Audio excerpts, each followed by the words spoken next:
Fala Sky! Hoje nós começamos uma nova série chamada Chain Breaker. Chain Breaker, aquele que quebra cadeias, aquele que destrói correntes. E esse é Jesus. Jesus Cristo veio para me libertar e para libertar você. Mas por que às vezes nós não experimentamos essa liberdade? Apesar de nós estarmos na igreja, vivemos na igreja, participamos do Big House, participamos do Sky Group, vamos no Florescer, vamos no Master Point e buscamos a Deus. Mas por que às vezes eu e você não experimentamos a liberdade que Jesus conquistou para mim e para você? E essa série a gente vai pegar algumas dessas correntes e vai expor para vocês, para que você e eu possamos nos libertar de correntes e viver a vida abundante que Jesus tem para mim e para você. Vamos nessa? Vamos juntos? Então vamos lá. Jesus é o cara que quebra cadeias. Não existe ninguém, não existe nada que seja capaz de quebrar cadeias na minha e na sua vida, a não ser Jesus. E Ele quer que você e eu experimentamos a liberdade que Ele veio conquistar para mim e para você. Eu quero ler para vocês um relato histórico da Segunda Guerra Mundial. Saru Onoda era um soldado japonês e ele foi enviado no dia 26 de dezembro de 1944 para uma ilha nas Filipinas. Essa foi a ordem. No dia 26 de dezembro de 1944, ele recebeu a ordem de ir para as Filipinas. E o objetivo dele era conter os ataques inimigos na ilha, destruindo os acessos à ilha e um pier que havia lá. O inimigo usava aquela ilha como uma base para guardar equipamentos para ficar mais perto do Japão e então fazer os ataques no Japão. Além disso, as ordens dele eram não se render. Não importa o que acontecesse, não interessa as circunstâncias, ele não poderia se render. Era muito importante a missão que ele tinha em suas mãos. Ele chegou na ilha em fevereiro de 1945. Pouco tempo depois, todos os soldados que estavam com ele ou haviam se rendido ou morrido, sobrando apenas ele e mais três. Ele e mais 3 soldados. Onoda então mandou que os seus soldados subissem uma colina e eles se isolaram nesse lugar por um tempo. A primeira vez que Onoda ouviu ou ficou sabendo que o Japão havia se rendido na Segunda Guerra Mundial foi em outubro de 1945, quase um ano depois que ele havia chegado. Ele chegou em 26 de dezembro de 1944 e em outubro de 1945 ele ouviu ou recebeu uma notícia, recebeu um bilhete de que o Japão havia se rendido em 15 de agosto de 1945, naquele mesmo ano. Porém, Onoda não acreditou no aviso. Ele não creu, ele duvidou daquela mensagem. Ele pensava ser uma artimanha do inimigo, ele pensava que era alguma forma que o inimigo estava achando para tirar ele da sua missão, para tirar ele do seu propósito. Mais perto do final daquele ano, o exército japonês mandou que aviões sobrevoassem a ilha e jogassem mais desses bilhetes naquela ilha para avisar os soldados japoneses que ali estivessem de que a guerra havia acabado, o Japão havia se rendido. Não mais missão, acabou, está tudo certo. Porém, novamente, apesar de ter recebido esses bilhetes, Onoda duvidou. Ele não acreditou no fim da guerra. Em fevereiro de 1974, 29 anos depois, Oriko Suzuki, um outro japonês que havia saído numa viagem ao redor do mundo, ele saiu para encontrar, e sabendo da história de Onoda, ele saiu para encontrar Onoda nessa ilha. Eles se tornaram amigos, ele finalmente chegou na ilha, encontrou Onoda, eles se tornaram amigos, e ainda assim, Onoda se recusou a se render. Ele avisou que a guerra havia acabado 29 anos atrás, mas Onoda se recusou a se render. Então esse homem voltou até o Japão, encontrou e foi até o governo japonês explicando a história, contando qual que era a situação de Onoda, que ficou preso lá, ficou atachado na sua missão com tudo que ele podia, porque ele não acreditava nas cartas, nos bilhetes que haviam chegado até ele. Ele foi até o governo japonês, explicou a situação de Onoda, e o governo japonês então, para honrar o seu soldado que estava na guerra, foi atrás do comandante do Onoda na época da Segunda Guerra. E eles descobriram, através dos seus registros, quem era o comandante, quem que enviou o Onoda até aquela ilha nas Filipinas. Encontraram, conversaram com ele e o convidaram a ir até a ilha e avisar o Onoda que a guerra havia acabado. E foi o que eles fizeram. Esse comandante saiu lá do Japão, foi até as Filipinas e avisou: Onada, a guerra acabou. Você não precisa mais lutar. Há 20 anos atrás, há 29 anos atrás, essa guerra já havia acabado. Percebe que eu e você podemos viver a mesma situação que Onada viveu? Há 2000 anos atrás, meu amigo, a guerra da minha vida e da sua vida acabou. Jesus Cristo venceu, Jesus Cristo foi vitorioso, Jesus Cristo já conquistou para mim e para você a vitória. Mas às vezes eu e você duvidamos. Eu e você não acreditamos na obra de Jesus. E isso nos mantém presos, nos mantém lutando, nos mantém numa vida que não é aquela que eu e você podemos viver. O inimigo de hoje, a corrente que nós vamos quebrar nesse vídeo se chama dúvida. E ela é, com certeza, uma das correntes que prende muito a mim e a sua vida, porque tanto já foi conquistado. Jesus já fez tudo por mim, Jesus já fez tudo por você. E por que é que nós não cremos nos bilhetes enviados por Deus para mim e para você? O que nos impede de acreditar que Jesus já fez a obra para mim e para minha e para sua vida? Eu quero que você abra sua Bíblia comigo em Marcos 9. Abra aí comigo Marcos 9, versículo 14 a 29. Marcos 9, 14 a 29. A gente vai ler junto. Por gentileza, abra aí. Marcos 9, 14. Esse texto acontece logo depois da transfiguração. Jesus, Pedro, Tiago e João subiram até um monte e ali aconteceu algo sobrenatural. Jesus foi transformado, a roupa deles mudou-se para branco, lindo, algo fantástico aconteceu. E eles então desceram desse monte. E aí começa o versículo 14 de Marcos 9. Quando chegaram onde estavam os outros discípulos, viram uma grande multidão ao redor deles. E os mestres da lei estavam discutindo com os outros discípulos. Logo que todo o povo viu Jesus, ficou muito surpreso e correu para saudá-lo. Perguntou Jesus: o que vocês estão discutindo? O que vocês estão discutindo? Um homem no meio da multidão respondeu: Mestre, eu trouxe meu filho que está com um espírito que o impede de falar. Onde quer que o apanhe, joga-o no chão, ele espuma pela boca, range os dentes e fica rígido. Pedi aos seus discípulos que expulsassem o espírito, mas eles não conseguiram. Jesus respondeu: ó geração incrédula. Ó geração incrédula, até quando estarei com vocês? Até quando terei que suportá-los? Me tragam o menino. Então eles o trouxeram. Quando o espírito viu Jesus, imediatamente causou uma convulsão no menino. E ele caiu no chão, começou a rolar e espumar pela boca. Jesus perguntou ao pai: há quanto tempo ele está assim? E eu quero parar a leitura aqui com você um pouquinho. Cara, presta atenção na situação. Olha o cenário. Jesus desce no monte, algo sobrenatural havia acabado de acontecer. Os seus discípulos, porém, não foram capazes de libertar esse menino dessa situação. E ele sobe e encontra ali um ambiente de dúvida, um ambiente onde ele percebeu que os seus discípulos não haviam crido naquilo que eles eram capazes de realizar nele.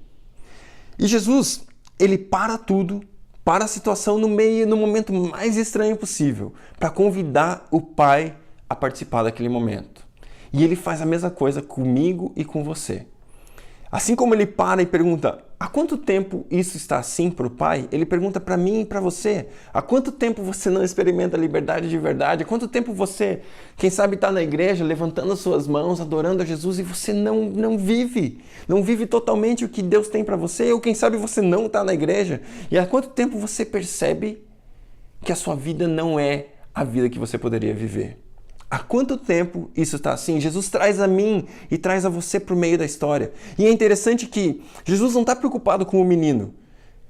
Por mais que o menino esteja numa situação horrível, espumando pela boca, rígido no chão, aquela coisa, uma cena com certeza feia de se ver.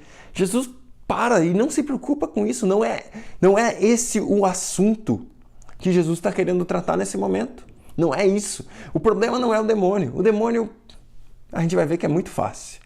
O problema que tem que resolver ali estava no coração do Pai, dos seus discípulos, e é isso que Jesus está conversando a respeito nesse contexto, nessa situação. E ele traz a você e a mim para o meio da história e pergunta: há quanto tempo isso está assim? Há quanto tempo o menino está assim? Então o pai olha para Jesus e fala: desde a infância, respondeu ele. Muitas vezes o tem lançado no fogo e na água para matá-lo. Mas, se podes fazer alguma coisa, tem compaixão de nós e nos ajuda. Se podes? Disse Jesus. Você percebe a indignação de Jesus? Você percebe a situação que Jesus... Como assim se pode? Tudo é possível àquele que crê. Olha o que o texto fala. Se podes, disse Jesus, tudo é possível àquele que crê. Tudo é possível àquele que crê. Jesus não estava preocupado. De novo, não era um menino. Não era um menino, era a incredulidade. A incredulidade. Até quando eu terei que lidar com a falta de fé? Até quando eu vou ter que lidar com essa geração incrédula? Ó, geração incrédula, até quando eu vou ter que estar no meio de vocês? Até quando? E aí, ele responde algo fantástico. Quando Jesus viu a multidão se ajuntando, repreendeu o espírito imundo, dizendo: espírito mudo e surdo, eu ordeno que o deixe e nunca mais nele entre. Nunca mais nele entre. O espírito gritou, agitou-o violentamente e saiu. O menino ficou como morto, a ponto de muitos dizerem: ele morreu. Mas Jesus tomou-o pela mão e levantou, e ele ficou de pé. Depois de ter entrado na casa com seus discípulos, pulando os versículos ali à frente, depois de ter entrado em casa com seus discípulos, eles lhe perguntaram em particular: por que não conseguimos expulsá-lo? E ele respondeu: essa espécie só sai com jejum e oração. Essa espécie só sai com jejum e oração. Gente, leia o texto. Jesus não está falando do demônio. Jesus não está falando que aquele demônio é muito difícil e a gente precisa jejuar 10 dias para poder expulsar ele. Não. O contexto todo mostra que a incredulidade é vencida através do jejum e da oração. A palavra oração nesse texto fala inclinar-se em direção a. Ela vem da palavra grega pros, ou seja, você vai em direção a algo, você é pró tal coisa, você se inclina em direção a Deus. Oração nesse texto é você inclinar-se em direção a Deus, é você inclinar-se em direção às coisas de Deus, é você colocar a sua vida em direção às coisas dele, é você buscá-lo, é você querer saber o que ele pensa, querer entender o que está no coração dele. Isso é oração. Isso é oração. E sabe, perceba a lógica nessa história toda. Quanto mais você conhece Deus, quanto mais você sabe o que está no coração dele, quanto mais você se inclina em oração, é óbvio, mais você vai pensar como ele pensa, mais você vai acreditar nas coisas que ele diz. É tão simples, é tão verdade. E é isso que Jesus quer de mim e de você. Como eu e você podemos vencer a dúvida? Como eu e você podemos vencer a incredulidade? Jejum e oração. Oração, inclinando-se à vontade dele, inclinando-se à palavra dele, estudando a Bíblia, lendo a Bíblia, orando, estando com ele. E o jejum, o que é? O jejum é você se tirar, você se afastar, se desinclinar das coisas do mundo. Eu e você jejuamos para que a nossa carne, para que a nossa vontade, ela morra, ela diminua e o nosso espírito passe a se sobressair nas nossas vidas. Nós não jejuamos para mudar a ideia de Deus, nós não jejuamos para mudar Deus. Deus não muda, Deus é o mesmo ontem, hoje, sempre, ontem, hoje e depois do seu jejum. Ele não vai mudar com o teu jejum ou com o meu jejum. Não, mas quem muda somos nós. Nós tiramos a nossa mente, tiramos a nossa raiz, tiramos o foco da nossa vida, das nossas necessidades e passamos a colocar em direção a Deus e falar: Deus, é o seguinte, eu estou no mundo, mas eu não vivo no mundo. Eu vivo uma vida espiritual, eu vivo uma vida de relacionamento com você e é assim que eu vivo e é assim que eu vou viver. Então o jejum mortifica a nossa carne, a gente se desinclina do mundo e a oração a gente se inclina para Deus. Sai do mundo, vai para Deus. Sai do mundo, vai para Deus. E se a gente voltar aqui, a gente vai começar a ver, se você estiver com a Bíblia de papel e folhear ela para trás aí, você vai ver que Jesus havia realizado vários e vários milagres. Até esse momento já havia havido multiplicação de pães, havia havido cura de cegos, muita coisa, muitos milagres haviam acontecido até esse momento aqui na vida de Jesus. E em Marcos 1, a Bíblia fala que Jesus saiu para orar. Ele foi a um lugar escondido, a um lugar exclusivo, a um tempo diferenciado entre ele e o Pai. E sabe, todas as vezes eu acredito que Pedro e Tiago, eles procuraram Jesus em algum lugar. Onde está Jesus? Ele estava lá. Ele estava se inclinando. Ele estava saindo do mundo e se inclinando para Deus. E isso construiu a fé de Jesus a ponto dele chegar aqui e falar: que história é essa, demônio? Tá espumando, deixa aí. Galera, vocês não estão crendo. Como assim? Como assim essa incredulidade? Até quando eu vou ter que lidar com incredulidade? E o demônio ali, mas o demônio não é o que importava naquele momento. O que importava era que eu e você temos que crescer e deixar a dúvida para trás, vencer a incredulidade. Vencer a incredulidade. Uma das frases que mais aponta para minha e para sua incredulidade é a seguinte: eu acho, eu sinto. Você já percebeu que muitas vezes eu e você acordamos e não estamos nos sentindo muito bem, nós estamos meio para baixo, nós estamos mal, e isso influencia todo o nosso dia, toda a nossa vida, todo o nosso caminhar é influenciado pelos nossos sentimentos. E sabe, a gente precisa trocar o nosso vocabulário. A gente precisa trocar a nossa mentalidade. Enquanto eu e você sentirmos, sabe, nosso sentimento é como uma gelatina, ele balança demais. A gente não pode deixar a nossa vida firmada sobre a gelatina. A Bíblia fala que eu e você devemos construir a nossa casa sobre a rocha, que é Jesus. Então, sabe, saia da gelatina dos seus sentimentos, saia do eu sinto. Eu sinto que essa mensagem aí que você está falando, Rafa, nem é para mim, porque, meus sentimentos, e eu não acho que isso é verdade mesmo, então eu sinto que isso não tem nada a ver. Eu sinto, na verdade, que, puxa, hoje não vai ser um dia legal, porque eu acordei meio estranho e tal, não estou sentindo, eu sinto que hoje eu não estou bem. Eu sinto que, puxa, hoje eu estava no trânsito e o cara me fechou, eu sinto tanta raiva numa situação dessa e me dá vontade de... Eu sinto. E sabe, quando eu e você vivemos uma vida de desinclinarmos do mundo, de tirarmos a nossa inclinação do mundo e nos inclinarmos para Deus, sai do mundo, vai para Deus, sai do mundo, vai para Deus. Cara, quando a gente viver a vida assim, a gente vai trocar o vocabulário para eu sei. De eu sinto para eu sei e eu creio. Sabe, apesar disso, eu sei que Deus é comigo. Apesar de eu estar me sentindo mal hoje, apesar de hoje parecer que vai ser um dia horrível, eu sei que Deus está comigo. Eu creio que Ele é verdade. Eu creio na palavra dEle. Eu creio no que Ele diz a respeito de mim. Eu creio e eu venço a dúvida. Como vencer a dúvida, mano? Jejum e oração. Não deixe de praticar isso todos os dias da sua vida.